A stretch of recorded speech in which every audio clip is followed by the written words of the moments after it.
Bismillah ar-Rahman ar-Rahim. Alhamdulillah Rabbil Alameen. Wassalatu wassalamu ala Rasulillah. Welcome, brothers and sisters, in our second day of this blessed gathering, inshaAllah. Yesterday we spoke about the process of engagement and the process of courtship. And today, inshaAllah, we'll talk about the marriage contract itself.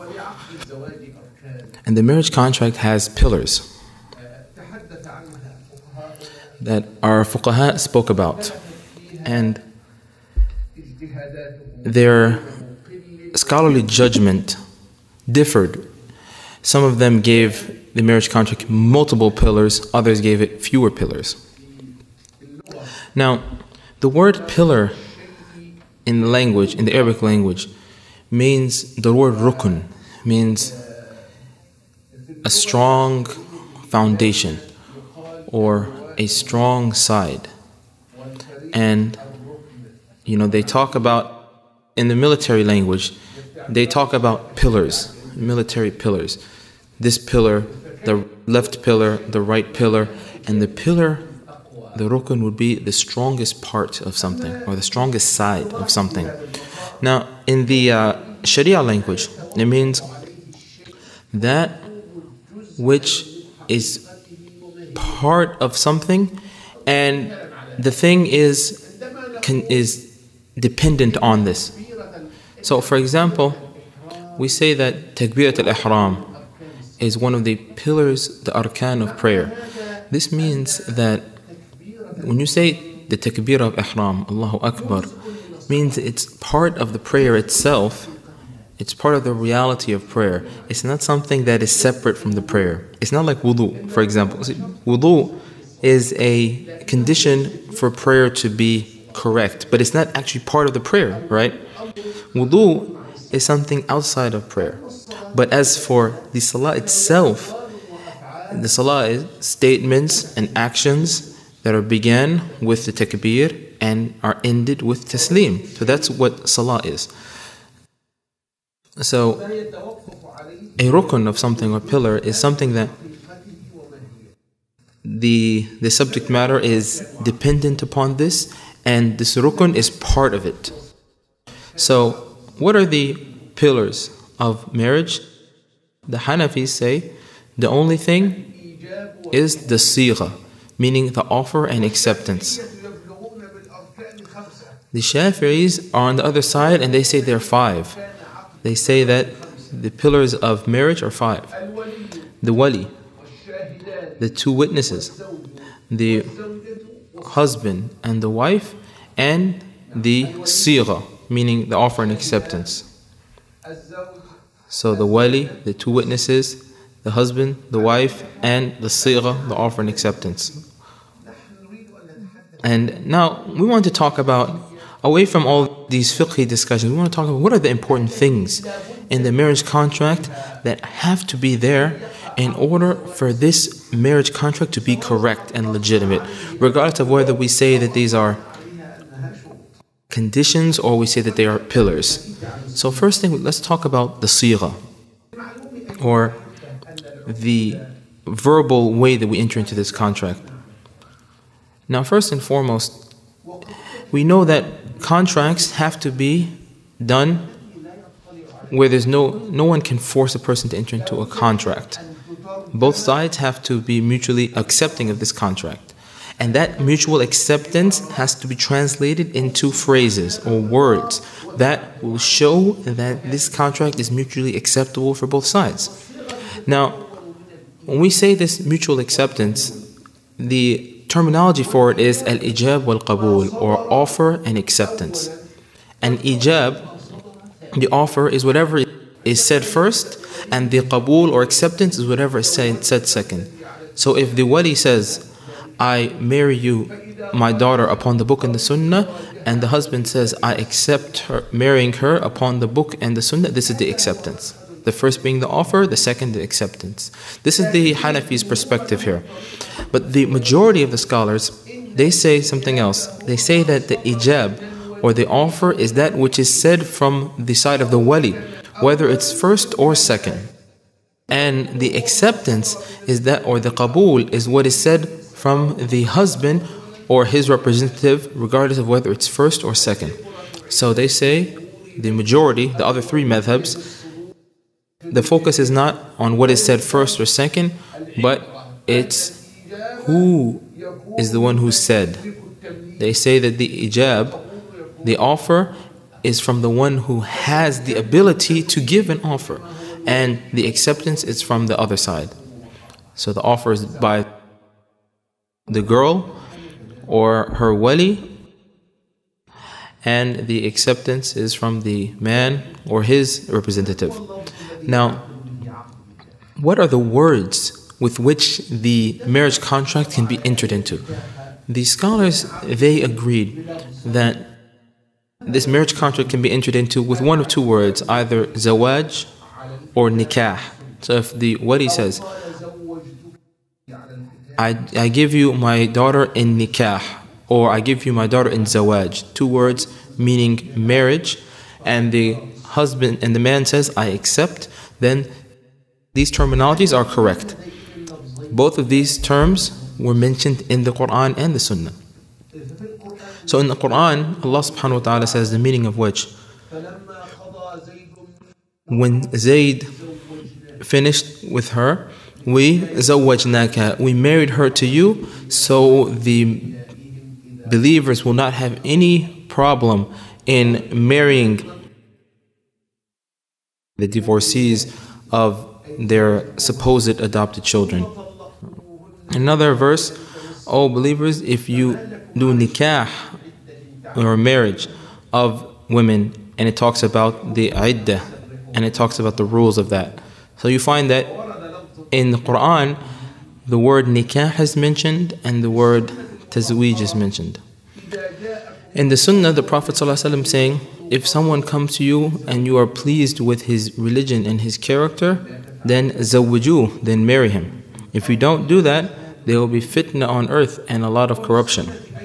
And also in the Sunnah, tunkah al-mar'a, the woman is married off, or is married for one of four reasons, and the word used is nikah.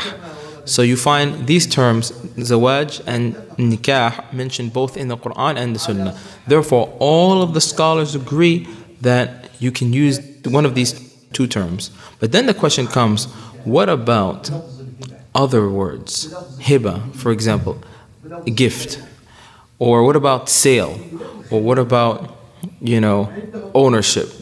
In the Gulf, they say milk, they have the word milka, which is a term that's translated to, ownership. So they say, today, such and such woman has, ownership has been transferred, right? So can you use this term, transfer of ownership? Yeah. So the Hanafis and the Malikis say there's no problem, because in contracts, the focus is on the meaning of the words and the spirit, and not by the exact words. So any words that have the same meaning, or any words that convey that concept, it's fine to use, and we don't have to fight over the words. And from their proofs also upon this is the story of the woman who presented herself to the Prophet ﷺ as a gift, basically. She came and she said, I came to give myself as a gift to you, O Rasulullah, hiba. And she used the word hiba. And hiba is a gift.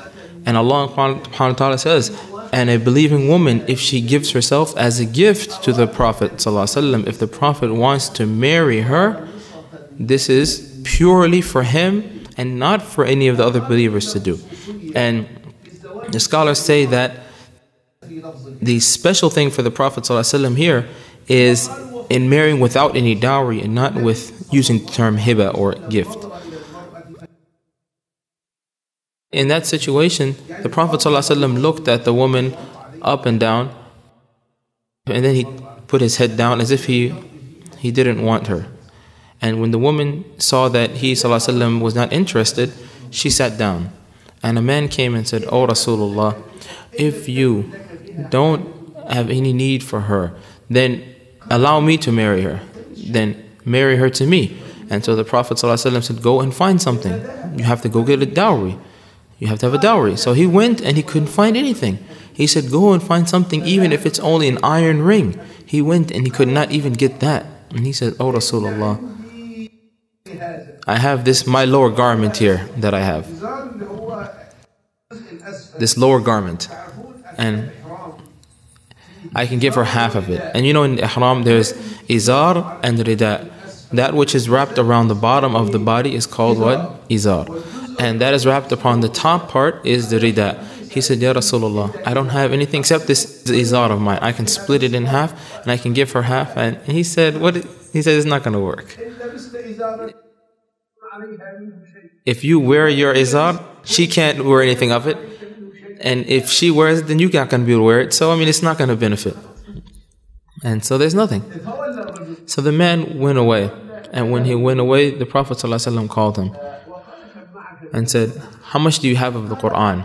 He said, I memorized surah this and that. And he said, do you memorize them, completely? And he said, yes. He said, then go, because I malaktukaha. And the word malaktukaha is basically roughly translated as I transfer ownership. I give you ownership. And this word worked. Now those who differed in this opinion, they said no. They say that the actual authentic narration is where he said, Sallallahu Alaihi Wasallam, go and I marry her to you with whatever you have of the Quran. And this narration actually is more widespread than the one using the word malaktukaha, or transfer of ownership. And they say that marriage is an important, a very important contract, and you have to be very careful and use the words that are mentioned in the Quran and the Sunnah, because you don't want to take any risks in marriage. And in any case, we choose and we love and we recommend people to use, who are making these marriage contracts, to use the words that are used in the Quran and the Sunnah, so they will not, be affected by this difference of opinion. Now, what about another issue? Making the marriage contracts in other than the language of Arabic. We live in these countries and we typically speak English. And the second generation mostly speak English.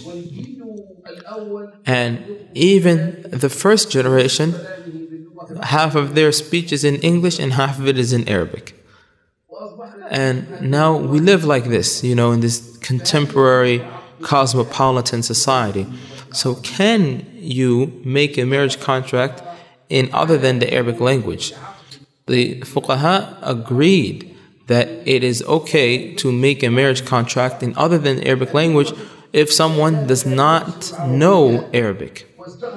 So because this is his language, if he uses the word marriage instead of the word zawaj, then this is fine, because this is, the understood translation for this word. And this is no problem. Now, but the issue comes in those who can excel in the Arabic language, but yet because, they're away from their lands, they would rather use English words, or they would rather use foreign words other than the Arabic. Is this okay?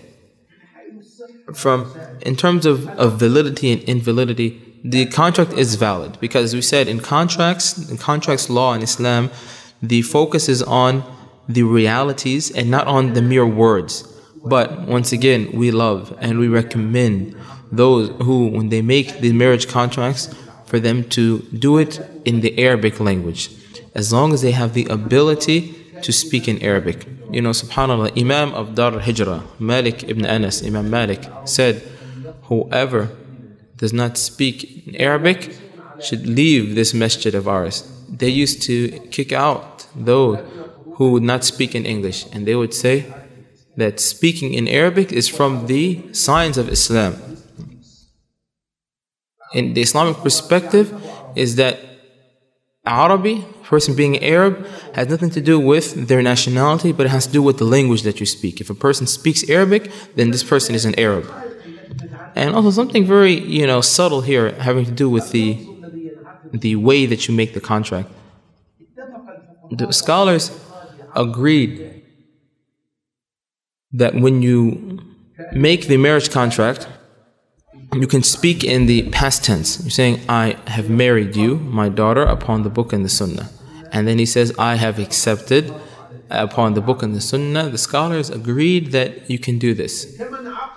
And likewise, the fuqaha, the scholars, they agreed that you can make a marriage contract if one of the terms is past tense and the second future tense. For example, if the husband says, marry me your daughter upon the book and the sunnah, and then the wali of the girl says, I marry you my daughter upon the book and the sunnah, one of them is past and the other future, then this is fine.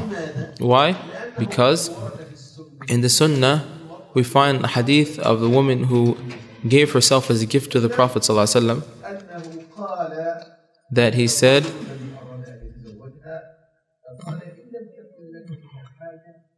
if you have no need for her, then marry her to me, O Rasulullah. And he said, go, because I have married her to you, or transferred the ownership to you by what you have of the Quran. So one of them is a past tense and the other is a future tense. The future tense being an imperative. But the difference is when the words are used in the present tense. And of course these are details. And I wanted to make this clear. Why? Because in the courts here in this country, they don't use past tense words, but they use present tense terms. When two people, they go to a civil court to make a marriage contract, the judge will say, tell the husband, do you accept this woman to be your lawfully wedded wife?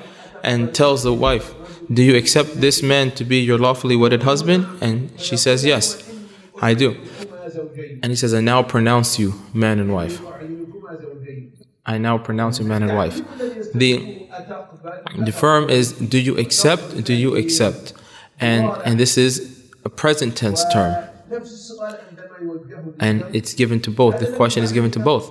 And this is why I wanted to just mention this a little bit to talk about the details of the words. Because subhanAllah, every issue, regardless of how small it is or how precise it is, you'll find it in our Islamic fiqh heritage. And you'll find that the scholars discussed it. So, speaking in the present tense is allowed in the perspective of the Ahnaf and the Malikis. The Malikis are the most open. They say there's no problem because the issue, once again, is that they want to get married. So, and that they both agree, and regardless of how the terms are and how it's mentioned. And typically people are common people. They don't specify what's past tense and what's future tense and present tense, and probably they don't even know grammar and things like this, that verbs can be split into these different types. These are for students, and so they typically don't understand these things. So it does seem that this is the strongest position and the strongest opinion, that regardless of whether it's past tense, future tense, present tense, or if the verb is imperative, as long as the idea is that they are going to make this marriage contract and they both are agreeing, then there's no problem with that. Now, can a marriage contract be done only by writing? Or can it be done by pointing? If both parties to the contract are both present in the same place, and if they are able to speak, the contract will not be valid if they just do it by writing without speaking. And they won't be able to just point. Because if they are both present in the same place, and if they are able to speak, the marriage contract will not be valid by merely writing or merely pointing, because this is something that is very important. We have to give it the highest level of importance and sanctity, and we have to make sure that there are no doubts whatsoever in it. But if you have a situation where one of the parties is not present. Can we write? Can this marriage contract be done by writing? Where you send him a letter and then he writes his acceptance and sends it back? The majority of the scholars say no, this is not allowed, because if you send a letter, this can be forged or it can be altered. So why should we take these risks?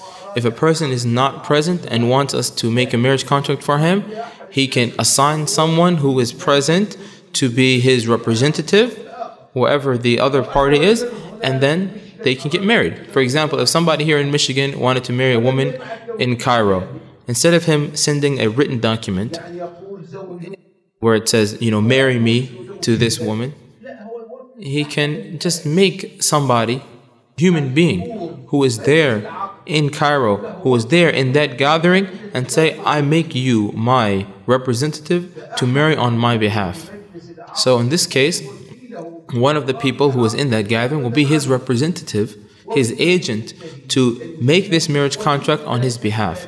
And this ends the problem. And also, this can be an issue if the wali is not there. Sometimes a woman will come to us and say, marry me off. And we say, where is your wali? And she'll say, my wali is back home in the such and such country. And the question will be, did you tell him? And she'll say no. Did you inform him? Did you ask his permission? No. Why? Because the relationships, subhanAllah, nowadays, the family relationships have been destroyed, and people are not in touch with each other. And this is an opportunity to, inform them about the ayah of Allah, those who maintain those relationships that Allah commanded to be maintained, and who fear Allah subhanahu wa ta'ala, and inform her that it's important to have a wali. And the Prophet said, sallallahu alaihi wasallam, there is no marriage except with a wali.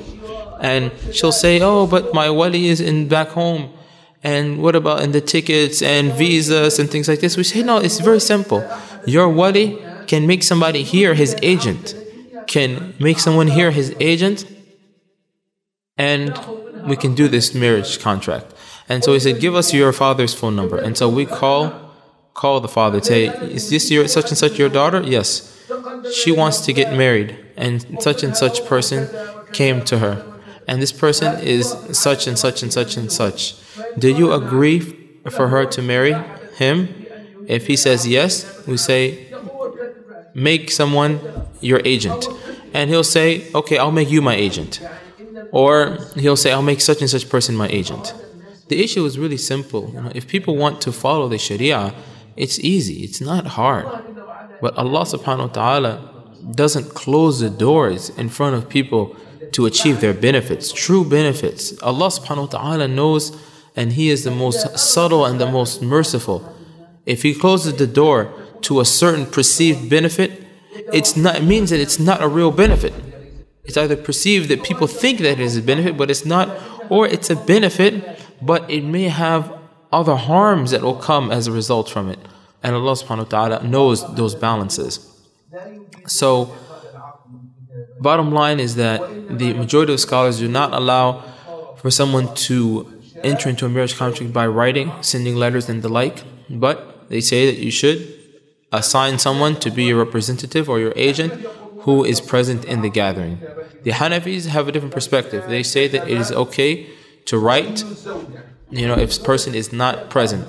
If the wali of the girl writes a letter to a young man here and says, I offer you my daughter in marriage upon the book and the sunnah and the dowry that we have agreed upon. If this man, this young man, when he gets the letter in the presence of two witnesses, accept the marriage upon the book and the sunnah, the marriage contract is valid. So we would consider that the gathering of the contract, the contract session, is when this letter is received and when the man is there in the presence of the two witnesses and he says, I accept, then this is okay and the marriage contract is valid. And this is the perspective of the Hanafis. When we mentioned to you that the other majority of the scholars, they say no because document could be forged and it could be altered. Now, what are the conditions for this, for the sigha, or the offer and acceptance? There are general rules, general conditions, and more specific conditions. Now, they say that there has to be equivalency in the husband and the person that you're talking about and the dowry. For example, if a man says, I offer you my daughter Zainab in marriage, and upon the dowry that we have decided, and he says, I have accepted your daughter Fatima, then this doesn't count, because the two people they're talking about are different. And if the other, or for example, if the person says, I offer in marriage my daughter Fatima upon $10,000 dowry, and the man says, I accept marrying your daughter Fatima upon a $5,000 dowry, and then the negotiation starts. Is a marriage contract complete? No, because there's no equivalency in the offer and acceptance. But if he says, I accept marrying your daughter Fatima upon the book and the sunnah, upon a $20,000 dowry, and subhanAllah, the man said 10,000. He's, mashallah, very wealthy. In this case, the marriage contract is correct and valid, but that extra amount will not enter upon, that extra will not enter into the ownership of the man, will not enter into his ownership unless he agrees to take that. So, and then they say at Isal that both the offer and acceptance have to reach their destination. So for example, if he says, I offer you my daughter so-and-so upon the book and the sunnah and the dowry, and he says, oh, wait, let's think, do we have to talk about these details?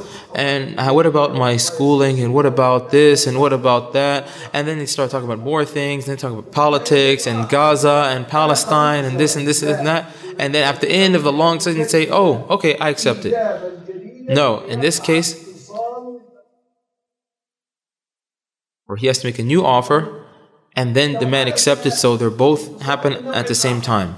So they have to be connected. There should be no separation. And if, for example, once again, he says, I offer you my daughter in acceptance, he said, in marriage, and then he says, okay, wait, let's go and eat, and they go to Amir restaurant, and then they go and they drink tea, and they talk about marriage, and they talk about socialism and social society, and they talk about politics, and then he says, I accept. No, it doesn't work. The marriage contract will not be valid because they were separated.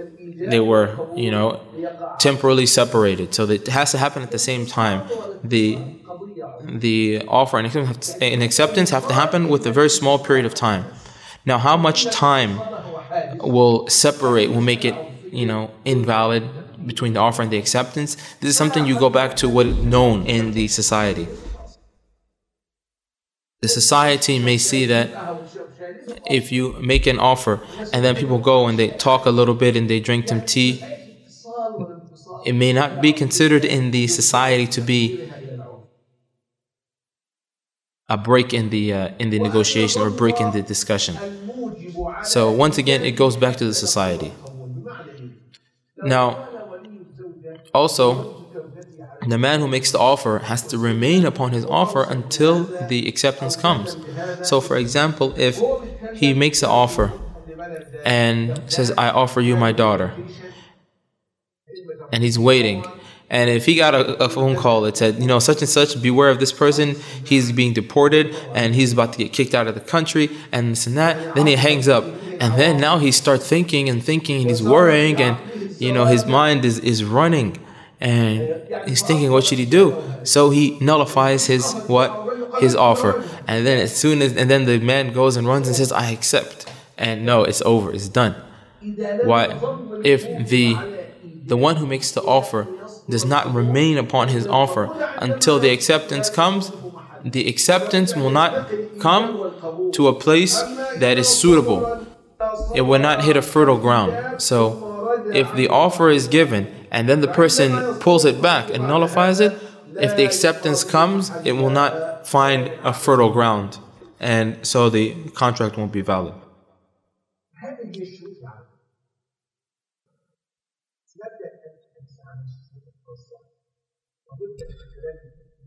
So these are the general conditions, and inshallah we're going to talk more in detail. So these were all kind of, we were warming up like you were drinking some tea. Now we're going to talk more in depth and more in detail. So now the specific conditions. What are the specific conditions for this offer and acceptance to be correct? They say at-tanjiz and ta'bid. These two words here. What's the word tanjiz mean? Tanjiz, it means that the marriage contract should happen such where it's immediate. So if the wali says, I marry you, my daughter, if you get your green card, and the man says, I accept, will the marriage contract be valid? No. It will not be valid in this situation because it's not an immediate contract. The effects of it are not immediate. If I marry you, my daughter, if you get a citizenship. I marry you, my daughter, if you get a job where you make $150,000 a year. I marry you, my daughter, if you get a big single family home with 3 bedrooms and you set it all up.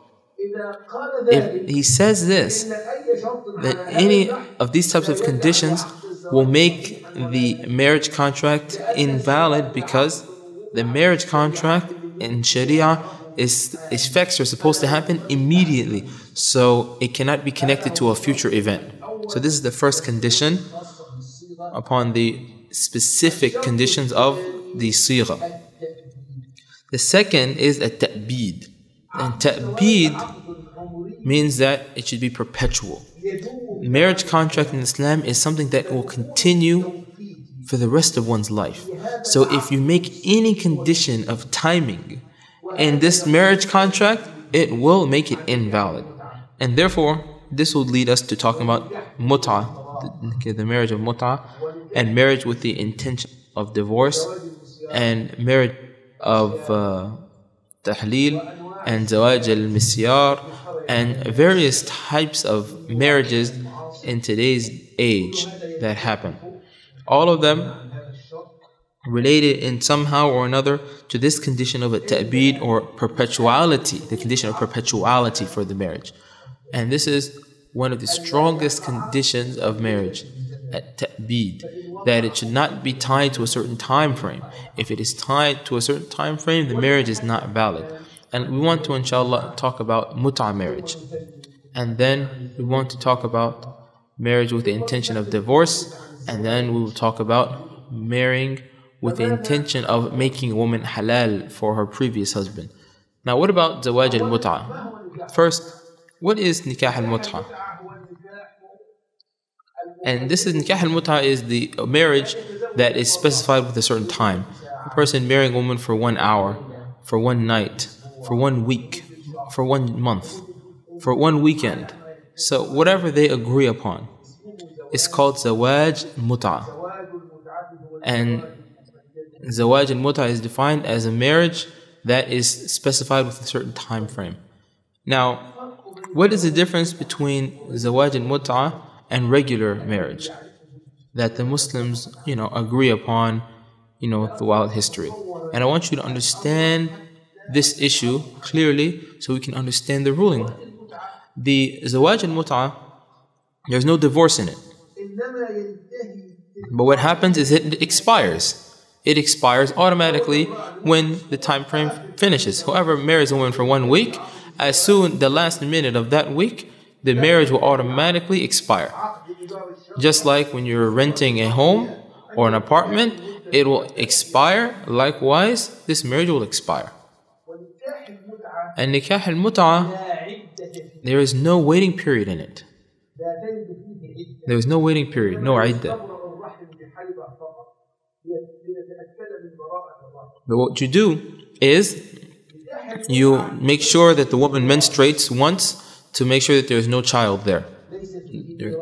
And also in nikah al-mut'ah, there is no inheritance connected to this. If the woman dies or the man dies while they're in this contract, whoever is alive from amongst them will not inherit from the one who dies. Also, zawaj al-mut'a, you don't have to financially support the woman. With the amount that is given, it completely, there's some amount that is given to the woman, and this covers everything, covers the mahar, covers everything. So there is no financial support, no iddah, no divorce, and so spending financial support, iddah, and no divorce, and no inheritance. This is what separates mut'a marriage from others. And there's something else that it may be a surprise to you, that nikah al-mut'a, there is no upper limit to the number that you can do. And that's why they narrate upon Ja'far as-Sadiq that you can marry from amongst them 1,000 because you are musta'jarat. You're basically renting their services. And of course, this is not true. So supposedly the narration that a person can have 10, 20, 30, 40, 50, 100, 200, 300, 400, whatever he wants. So it has no upper limit. And so what is the ruling upon this type of marriage? The Ahl Sunnah wal Jama'ah all agree that this is haram, and the madhabs, all the madhabs of Ahl Sunnah agree that this contract is invalid and that it's haram. The Hanafis, the Malikis, the Shafi'is, the Hanbalis, the Zahiris, and all of the madhabs that were followed in Ahl Sunnah wal Jama'ah all agree. And the Shia, the Imami, 12 or Shia, are the ones who differ in this. And they say that nikah al-mut'a is halal. They say that it's halal. And we want to understand the proofs of both sides and the strengths and the weaknesses of each side's proofs. And inshallah, we're not talking about something that is theoretical. We're talking about something that's real. I was in New Jersey, and in New Jersey there was a masjid, and one of the Egyptian young men is there, and he says that he's a Sunni, but he's not, and he says that he's not Shia, and he's a liar, and he says that nikah al-mut'a is okay, and he has entire documents, and he argues with people about this, and he makes a fitna amongst people. And this type of marriage, of course, people like it. It goes with people's desires. If you open this door for people, subhanAllah. And, I used to follow the movements of the secularists in the Sharia, the secularists in Egypt. And we find that the secularists, they love nikah al-mut'a. And they clap for it. And they want to open all the doors for it. And it's amazing that they take from the Shia all the proofs that mut'a marriage is halal, even though the distance between the Shia and the secularists is so much, because the Shia believe in imama, in the infallibility of the imam, and that the imam is chosen from Allah, and no one, it's not a democratic process. The ummah cannot choose the leaders, but Allah is one who will choose the leaders himself, and Allah will reveal who is the leader. And so the imams or leadership is just like prophethood. Just like prophethood is chosen from Allah, likewise the imams amongst them is also chosen from Allah. So they are completely undemocratic. And of course the secularists hate this because they say this is theology, this is a theocracy, and this gives divine right to kings. And the movement of secularism came to destroy this perspective in Europe.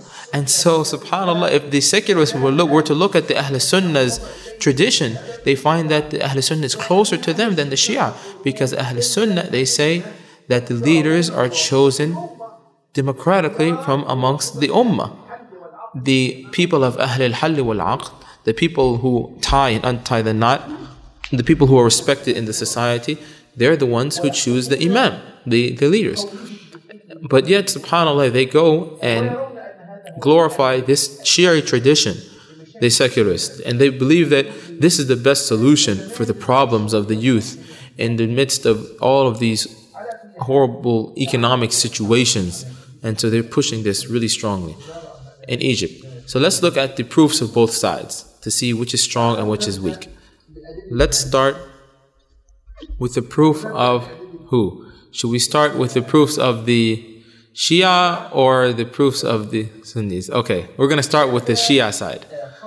What did the Shia say when they were talking about mut'a marriage? And inshallah, I'm going to give their proofs with amana. I want you to give it, inshallah, in an unbiased fashion, and then we will criticize these. They say that it is in the Quran explicitly that mut'a marriage is halal, and it's in the sunnah of the Prophet sallallahu alaihi wasallam. Didn't Allah subhanahu wa ta'ala say, فَمَا اسْتَمْتَعْتُمْ بِهِ مِنْهُنَّ فَآتُوهُنَّ أُجُورَهُنَّ فَرِيضَةً? So saying, whoever you enjoy amongst them, then give them their ujurahunna, their wages, farida. And the nikah al-mut'a use the word mut'a or enjoyment, and use the word wages instead of dowry. And then they say, in the Sahih Muslim, you find that nikah al-mut'a is halal, and it happened in the time of prophethood.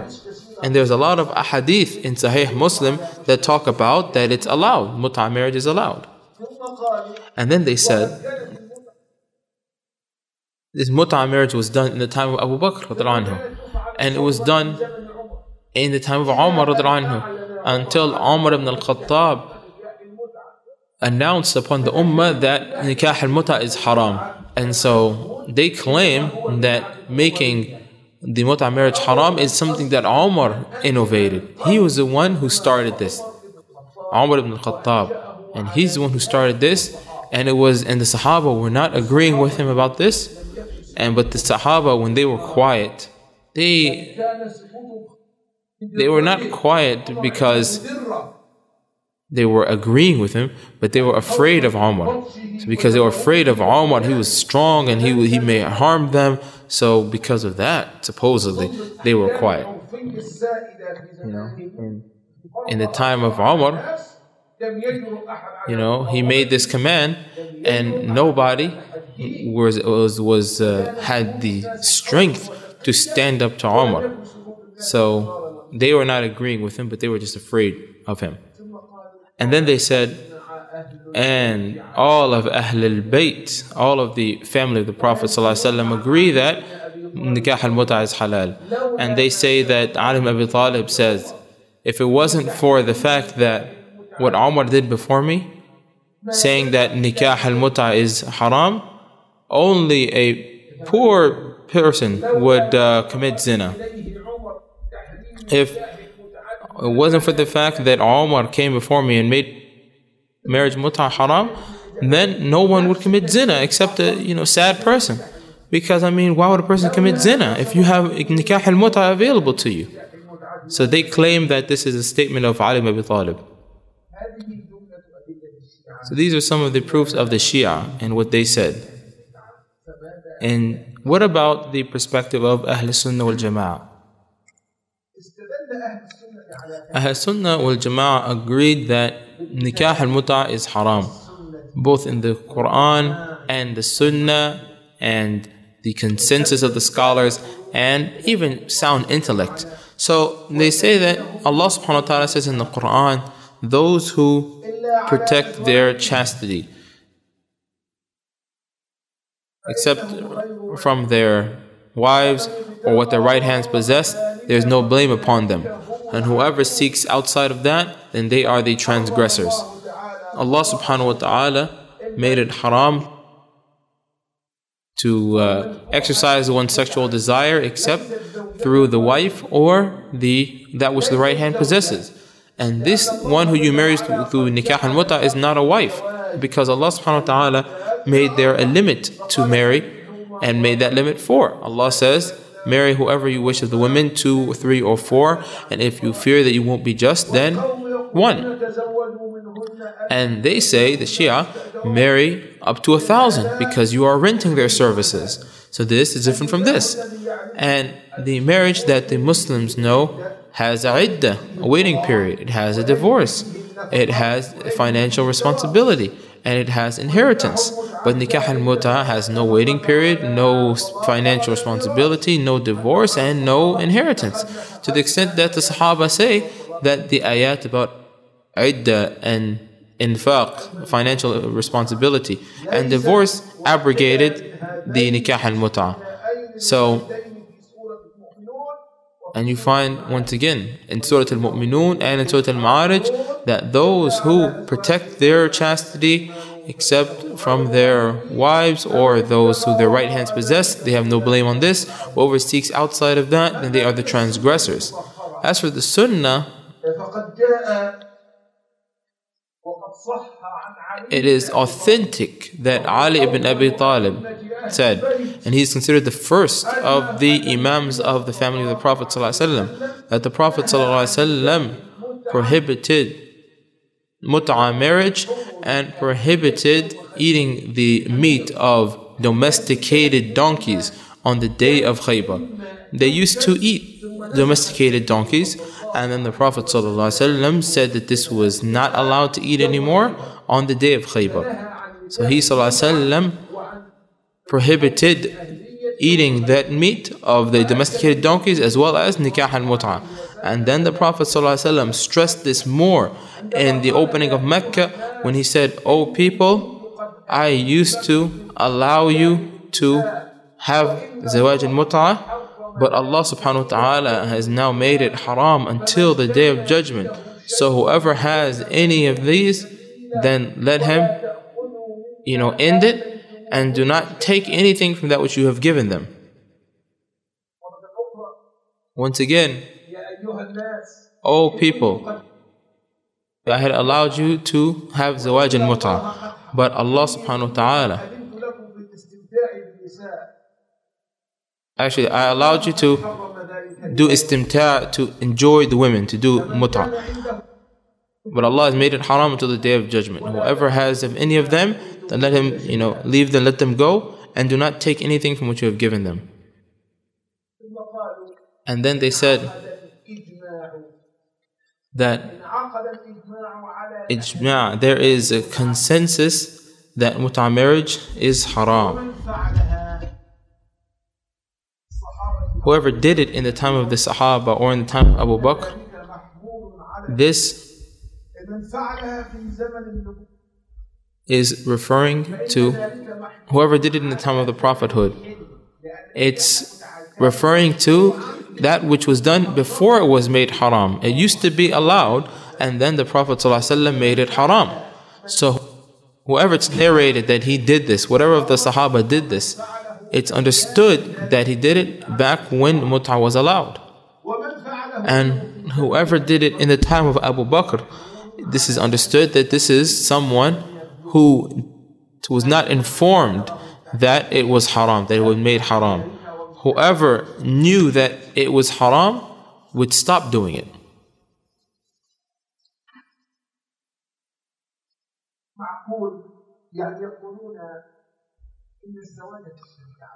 And as for just intellect, we say that marriage in Sharia was not just for sexual intercourse. It's not just for fulfilling one's desire, but it's established to build families and to seek children and to build the ummah and to build a society. And it is humiliating to the woman to make her body something that can be rented and bought and sold.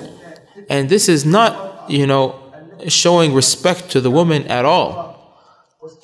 And the Sharia made the woman honored and took her from the situation of the Jahiliyyah and brought her into the honor of Islam.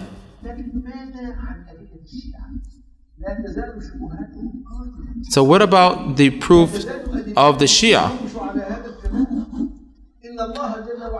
Their proofs confuse the believers. Allah subhanahu wa ta'ala says, فَمَسْتَمْتَعْتُم مِّنْهُنَّ, whenever you enjoy them, then give them their wages. So Allah subhanahu wa ta'ala mentioned the word mut'a and mentioned the word wages. How do we understand this?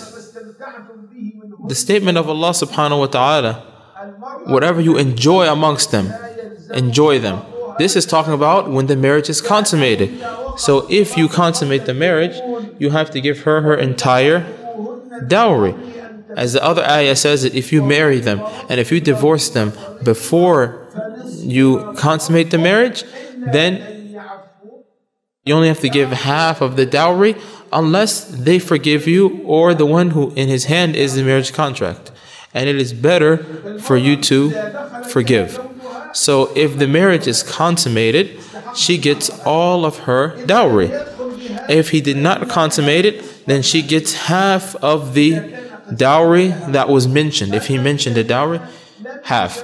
If he did not mention the dowry, then she gets a mut'ah, or she gets some amount of money. As Allah subhanahu wa ta'ala says, "O you who believe, if you marry the women, the believing women, and then you divorce them before you touch them, then you have no iddah to take. You have no waiting period. So give them a mut'ah, give them some amount of money, and leave them in a nice way." So here, when it says, those of you that you enjoy, this word enjoy is talking about the ones that you consummate with. And if he divorces her, she gets her whole dowry.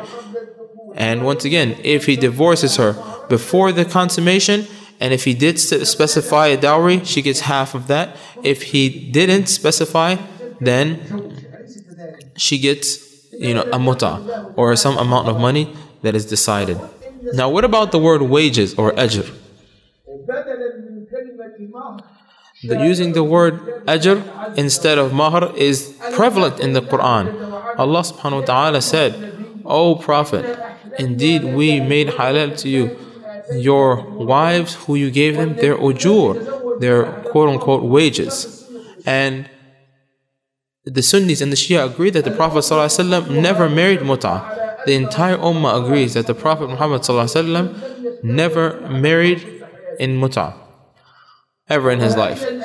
And here we have the ayah, "O Prophet, indeed we made your wives halal for you who you gave them their ujur, their wages, and those who your right hands possess, and those your cousins and your daughters, your cousins." And it's saying that it's allowed also for you a woman who gives herself as a gift. And this is special to the Prophet ﷺ and not in general for the rest of the ummah. And also in the ayat in Surah An-Nisa, Allah subhanahu wa ta'ala says, "So marry them with the permission of their families and give them their ujur, their wages." So it uses the word again ajr instead of the word mahr. And as for their statement that the mut'ah was allowed in time of the prophethood, we agree that it was allowed, and then in Fath Makkah it was made haram forever. We don't differ with this. The issue that we're saying is that it was made haram forever after that. And it was allowed particularly in the time of the wars, where the people were away from their families. But the Prophet ﷺ said, "O people, I allowed you to enjoy the women, but Allah subhanahu wa ta'ala now has made it haram until the day of judgment." And whoever did it in the time of Abu Bakr, he didn't know that it was made haram. And their statement that Umar is the one who innovated making this is haram, this is a lie upon Allah, and it's a cursing of the Sahaba, all of them. And number one, you are cursing Ali ibn Abi Talib. Umar, of course, would never make something haram that Allah made halal, and he would always be keen to follow the Sharia. And the Sahaba would not have been quiet and allow Umar to change something in the deen. And they are the great warriors who opened the world. The people, the Shia, they make poems about Ali ibn Abi Talib and about his strength and about his courage and his stories. So what happened to all of his strength and all of his greatness and all of his courage? Why didn't he stand in front of Umar and say, "Umar, fear Allah. Fear Allah, Umar. How can you make something haram that Allah and His Messenger made halal?" Was Umar less than this woman who stood in front of Umar and say, "Are you, as Allah, going to give us and you're going to prevent us, O Umar?" When Umar wanted to make a ceiling for the dowries of women, and a woman stood up and said, "Allah is going to give us and you prevent us, O Umar?" And Umar said, "Where is this?" And she said, "Didn't Allah subhanahu wa ta'ala say, and if you want to exchange or to switch one wife with another, and you have given one of them a treasure of gold and silver, then do not take any of that you have given them." How can you take that? Are you going to take it in sin, in clear sin and transgression? And Umar said, "The woman is correct and Umar is wrong. All of the people are more smart than you, O Umar." He said, even the old women are more smart than you, O Umar. And then he stopped when he heard the ayat of Allah. And then we ask another question. Was the issue of mut'a from the issues of national security?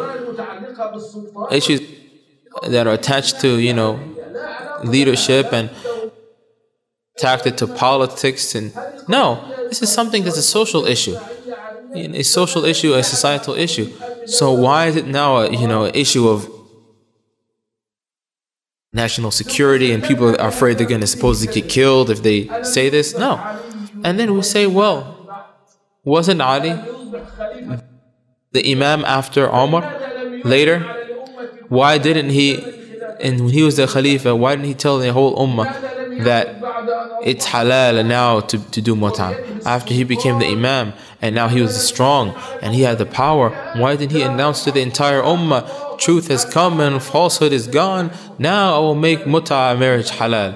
He had the ability to do that, and he was the Khalifa, he was the Imam, and he had the control. These are questions that one has to think about, and there are no answers to them.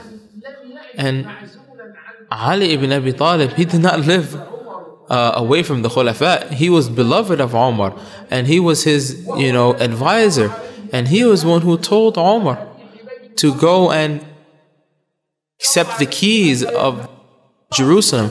He's the one who told Umar not to go to Iraq because he was afraid that he may get harmed. And Umar would always follow the advice of Ali ibn Abi Talib. So, these are questions that are important for us to address. And then we tell people that this is humiliating for the woman to be rented like this. And because of this, bastard children become very prevalent, to the extent that one of the Iranian magazines said that there is 500,000, bastard children.